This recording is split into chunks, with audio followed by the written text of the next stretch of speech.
Hello and welcome to a real talk with Lisa and Carol. Today we're going to talk about rewriting shame. Ready? Ready. I'm ready. Okay, the core public angle of this would be we just don't shame our emotions. We shame the way our body naturally processes our emotions. Mhm. So, on a healing perspective and level, which one are you addressing? Are we addressing just the shame that we've carried? Or, like I said, the way we, or have we been shaming the way our body responds? Carol, Mm. what are your first thoughts when we talk about it's not just not carrying the shame, but we shame the emotions, the way our body is naturally made to release it. We're made not to just laugh when it's joyful, but we're made to cry. I, honest, have been in this journey because, the first one is crying.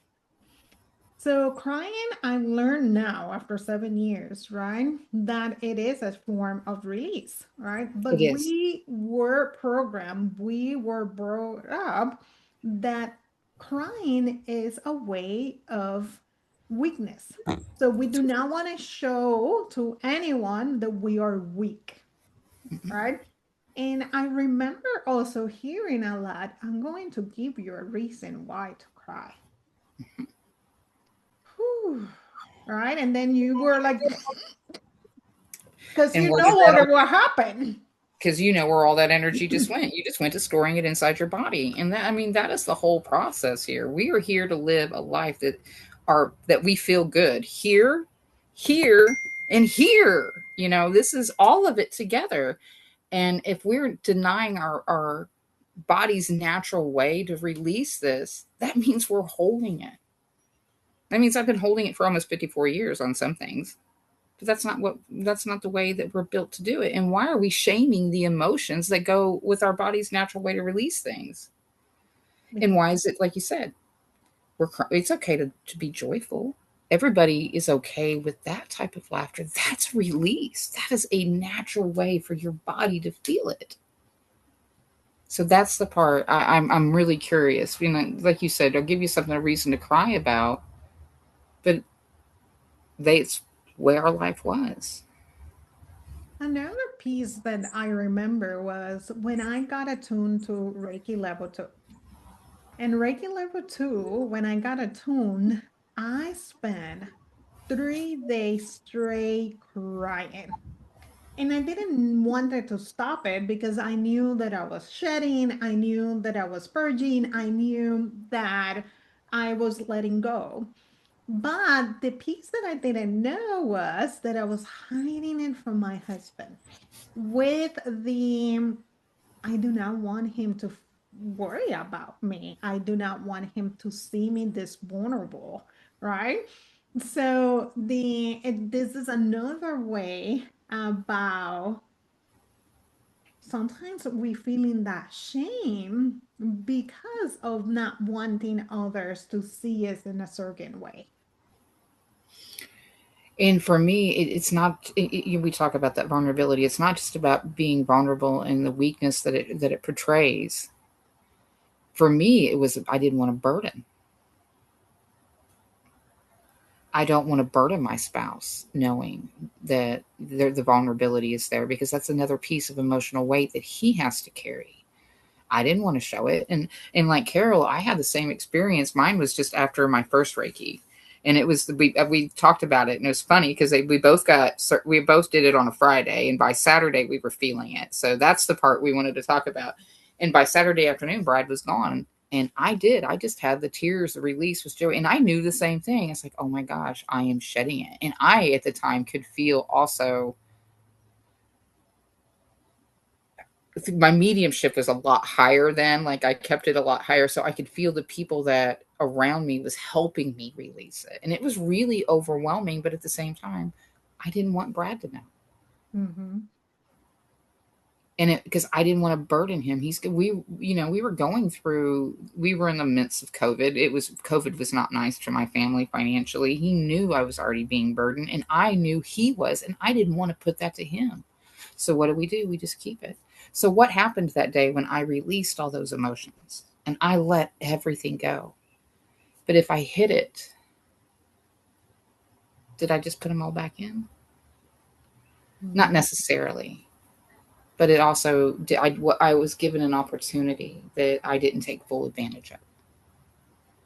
Because we want our spouse, our Mhm. significant others to witness us, right? But that's something that we learn as we heal. That's something that we even train them because they are not trained for that because it's more about how do I solve the problem that they automatic it's going to jump in. And us, it's like, no, no, no. I just want you to hold space for me. I just want you to listen to me. I just want you to witness me, right? Mhm. So it's a process also in their side. Yeah. And so but the thing about it is, the true part is we trust the releases that make other people comfortable. Like, we trust those natural releases in our bodies that make other people comfortable, but we don't trust the ones that make people uncomfortable. The anger, and it's not just the tears and the grief and everything else. This isn't just crying or getting mad. This is, emotions that we have back to our body about every way we release through creativity. Shoot, I had to have a funeral the other day, and I ain't lying, Carol, and I'm going to be honest. I had to give a funeral for myself in a way, because the way I see and visualize things when an idea comes to me, I feel it like all the way to the end. That's who I am. That's how I do. And I felt something. I could see it all the way to the end of potential, but I know that it's not going to happen. And that's grief. And it was one of the very first times that I let myself let an idea that I really am passionate about to grieve it and move forward, because I have to make room for what is coming next. And we deprive ourselves of that emotion. We're also depriving ourselves of what is coming next, because we say we are making space. And if we are denying our body's natural way to make space, then we are denying our possibilities. And that's, to me, is the bigger picture of all of this. What And I, is coming next? and I love that you broke both, right? You brought the grief of losing someone. You brought the grief of a project not feeling completion. You so like there's all these different aspects of grieving. And you and I talk about this all the time. It is okay to feel grief. It is okay to go through each of the grieving stage. And there is stage. And there's no right and there is no wrong. And what will look for me will be completely different from you, Lisa, Exactly. completely different from another one. But here is the part that you should not do. And I'm going to put should in quotation. You have choices. Do not stay in there. Don't stay. Do not let that grief hold you back. Don't. And for me, I really loved how Spirit came back and gave it to me, the answer so quickly. The grief of a project not going to, I know that it's not going to come to fruition. It's because I could have very well let that pull into anger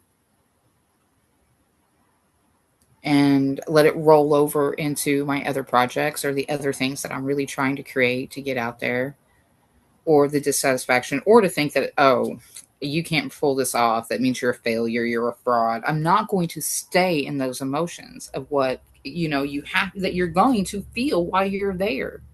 That is the difference. I'm not going to stay there. I'm going to feel it, because you'll get the imposter feels like, God, what am I doing? There is just no way I can pull this off. Why was I even trying? And it's like, no, it's not the right time.